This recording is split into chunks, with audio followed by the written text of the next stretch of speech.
Hi, I'm Kian, and today I want to show you an example of integral that can be done by a partial fraction.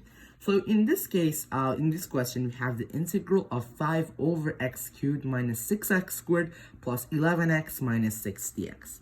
If you take a look at the denominator, we can factor out this expression, and the expression can be factored out, and if done the factoring, we get the integral of 5 over x minus 1 times x minus 2 and then times x minus 3 and then dx.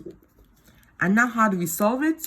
So clearly we can split the fractions, but in this case we should solve for the unknown value. How? So in this case we have the integral of some value a, some constant a, over x minus 1, and then plus some value b over x minus 2 plus some unknown value of c over x minus 3 and then dx.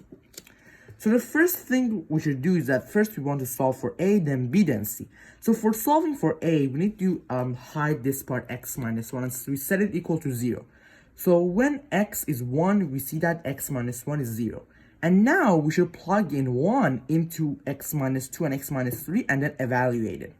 So if we plug in, we get 1 minus 2, which is negative 1. 1 minus negative 3 is negative 2. Negative 1 times negative 2 is just 2. 5 over 2 is just 2.5 or 5 over 2. So the value of a is just 5 over 2. The value of b, we should set the denominator equal to 0, and we get x equal to 2. So we should put 2 for x minus 1 and then x minus 3. So we get 2 minus 1 is 1.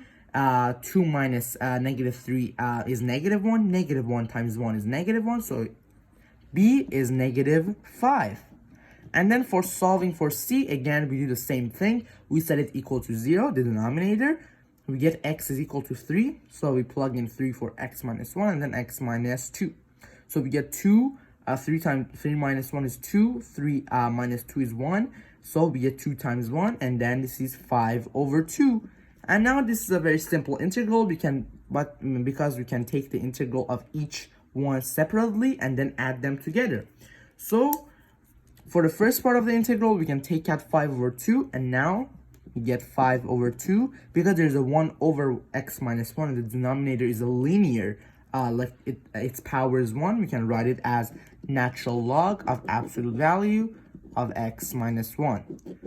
And then plus, or minus in this case because it's minus 5, minus 5 times natural log of absolute value, I write it here, of x minus 2, and then plus, again, 5 over 2 times the natural log of absolute value of x minus 3, and then a plus c at the end. Thanks for watching. Please subscribe to my channel and watch previous videos in my channel.